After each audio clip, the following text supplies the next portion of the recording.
Parce que si nous l'est à l'heure, bonjour Christelle, bonjour à tous, qui retrouve à nous dans le Cos à la fée. Et où ça amène à nous aujourd'hui? Alors, on connaît aujourd'hui, nous, ça cause commémoration, l'abolition, l'esclavage. C'est vrai que ce semaine-ci avait bon peu de manifestations pour commémorer justement l'abolition de l'esclavage. Nous l'a retenu la date du 10 mai en France, rapport à la loi Taubira, le Parlement l'a voté 10 mai 2001 pour reconnaître la traite ensemble l'esclavage, pareil, un crime contre l'humanité. Alors, 10 mai, n'avait manifestation là-bas, Jardin Luxembourg, Paris. Ici aussi, Néna, bon peu lieu la mémoire, Christelle, mais seulement ça, bon lieu la mémoire là, avec le temps, elle est un peu chagrinée. Et m'y pense notamment mausolée Nicole Robinet de la Sève, là-bas, côté Saint-André, il commence chap-chap en morceaux.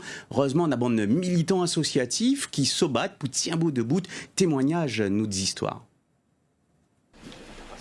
En bande en procession, confrérie bande d'allons la mer la nuit cimetière. Pas pour porte-flair, pas pour dire la prière.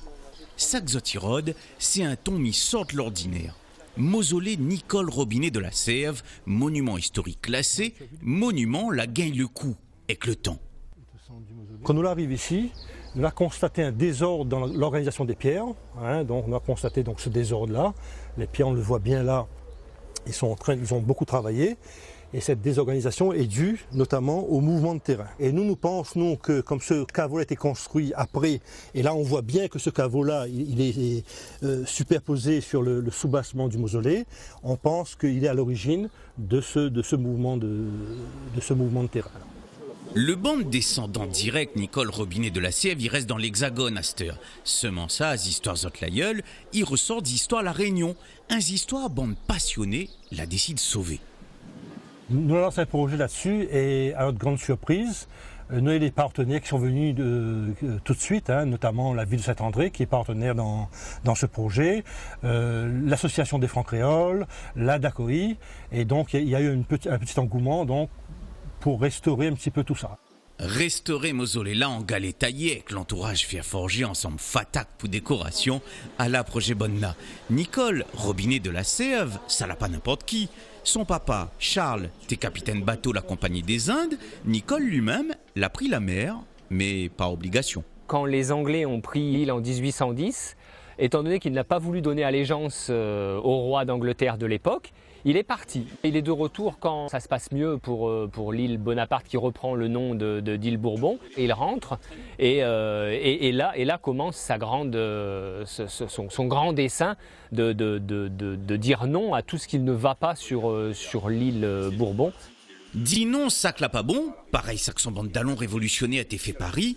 À la projet Nicole Robinet de la Sève. Journaliste, avocat, agriculteur, son bande d'idées, il dérange quand lui revient la Réunion. D'une part, cette entrée autour de la liberté de la presse qui est importante.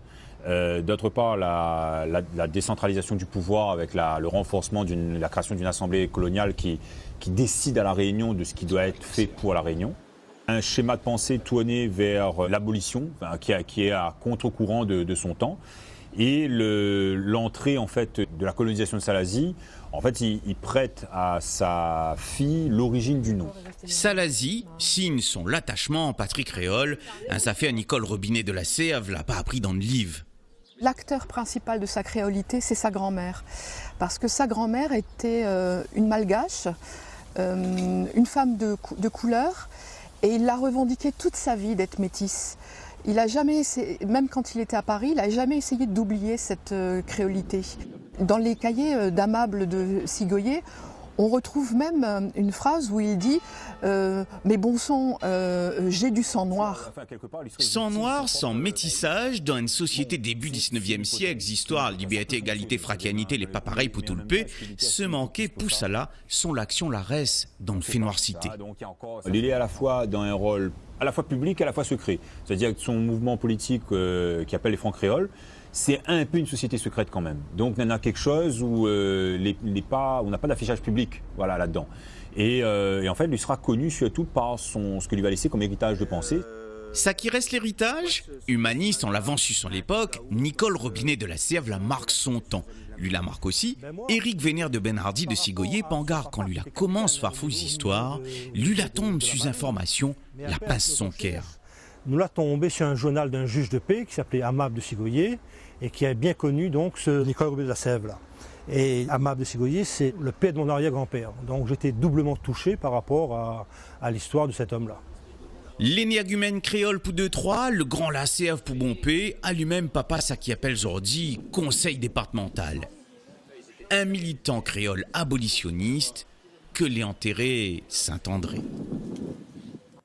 Saint-André ou Saint-Canstel sera installé mercredi 16 mai devant mausolée Nicole Robinet de la Serve, un stèle que l'a été fait par un sculpteur, le sculpteur Marco Akiem. Et après ça, on aura une conférence, la médiathèque Auguste Lacossa de Saint-André. Une conférence ensemble, l'historien Laurent Boisrose l'a vu dans le reportage, pareil Sandrine Molina, Christian Dessaigne. Il y aura aussi notre collègue Jean-Régis Ramsamy, que va cause histoires bonnes engagés indiens. Comme il dit, l'entrée est libre, les gratuits.